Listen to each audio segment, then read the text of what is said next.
دخل ملك على نبي الله داود،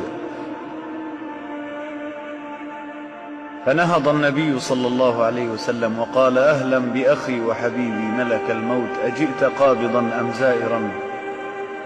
قال: لا، جئت أعلمك بأمر هذا الشاب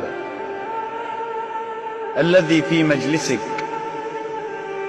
بقي يا نبي الله داود في عمره 10 أيام، والشاب عمره 20 سنة، ليجالس نبي الله صلى الله عليه وسلم.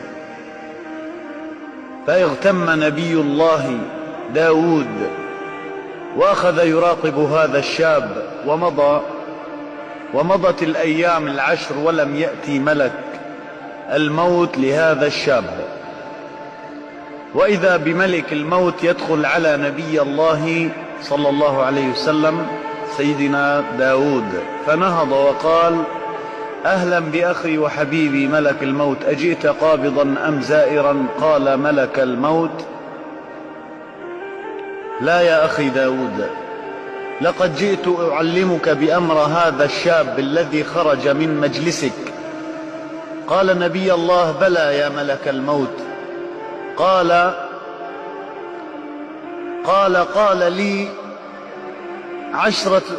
قلت لي 10 أيام، إلى اليوم أصبحوا 16 يوما. قال أمرني ربي أن أقبض روحه، فمشيت شرقا وغربا فلم أجد له لقمة يأكلها ولا جرعة ماء يشربها، وما بقي له إلا الأنفاس المعدودة، وهو يمشي وأنا أمشي بجانبه. فمر به فقيرا وقال: أعطني بالله عليك من مال الله التي آتاك به.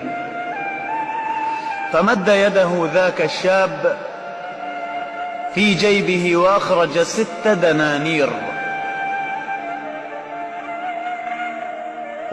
6 دنانير، وأعطاها للفقير.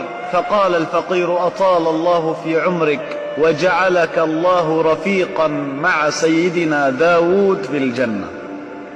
فناداه رب العزة تعالى: يا ملك الموت، لا تقبض.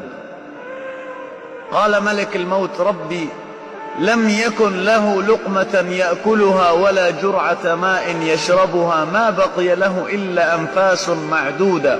فقال الله: يا ملك الموت، أما رأيت من أعطى الفقير؟ قال: بلى. قال: أما سمعت دعاء الفقير؟ قال: بلى. قال: اذهب إلى نبي الله داود صلى الله عليه وسلم وقل له السلام يقرئك السلام، ويقول لك إن الله أعطاه ب6 دنانير 60 عاما، ولا يموت إلا وله من العمر 80 عاما، وهو رفيقك يا داود في الجنة. فيا أحباب، الرسالة إليكم: أكثروا من الصدقات، فهناك الكثير من الفقراء وهناك الأكثر من الأغنياء.